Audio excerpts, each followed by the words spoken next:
नमस्कार, मैं आपका अपना कुलदीप अवस्थी। आप देख रहे हैं बेजोड़ रत्न चैनल। आज बात करते हैं धारा 377 के खत्म होने की, क्योंकि इसके पीछे एक ऐतिहासिक संघर्ष भी है। धारा 377 भारतीय दंड संहिता IPC का यह प्रावधान था जो प्रकृति के विरुद्ध यौन संबंधों को अपराध की श्रेणी में रखता था। इसकी शुरुआत विरोध और अंत की कहानी भारत में अधिकारों की लंबी और संघर्षपूर्ण यात्रा का प्रतीक है। आइए इस कहानी को चरणबद्ध तरीके से समझने का प्रयास करें। सबसे पहले अनुच्छेद 377 क्या था? अनुच्छेद 377 ब्रिटिश काल की एक धारा थी जो कि 1861 में अंग्रेजों द्वारा लागू की गई थी। धारा क्या कहती है कि जो कोई भी किसी पुरुष, महिला या जानवर के साथ स्वेच्छा से प्रकृति के विरुद्ध शारीरिक संबंध बनाता है वह अपराधी है।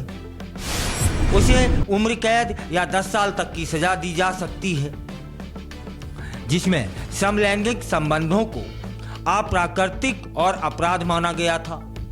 हालांकि यह जानवरों के साथ संबंध को भी अपराध बताता था, लेकिन सबसे ज्यादा इसका इस्तेमाल समलैंगिक लोगों को डराने और परेशान करने के लिए होता रहा था। 1990 के दशक से शुरू हुआ विरोध भारत में अधिकारों की आवाज 1990 के दशक में जोर पकड़ने लगी थी। 1994 में पहली बार अनुच्छेद 377 को हटाने की मांग की गई। 2001 नाज फाउंडेशन एक NGO था जो HIV एड्स पर काम कर रहा था, ने दिल्ली हाईकोर्ट में याचिका दायर की थी। दिल्ली हाईकोर्ट का ऐतिहासिक फैसला आता है 2009 में। 2 जुलाई 2009 को दिल्ली हाईकोर्ट ने ऐतिहासिक फैसला दिया जो 2 वयस्क आपसी सहमति से निजी स्थान में यौन संबंध बनाते हैं वो अपराध नहीं होगा। इस फैसले ने समुदाय में एक नई उम्मीद जगाई, लेकिन यह खुशी ज्यादा दिन तक नहीं चल पाई। 11 दिसंबर 2013 को सुप्रीम कोर्ट ने दिल्ली हाई कोर्ट का फैसला पलट दिया और कहा कि धारा 377 संविधान के खिलाफ नहीं है और इसे बदलना संसद का काम है। यह समुदाय के लिए बड़ा झटका था। विरोध प्रदर्शन हुए, लेकिन उम्मीदें भी बनी रहीं। 2016 कुछ नामी व्यक्तियों ने फिर सुप्रीम कोर्ट का दरवाजा खटखटाया।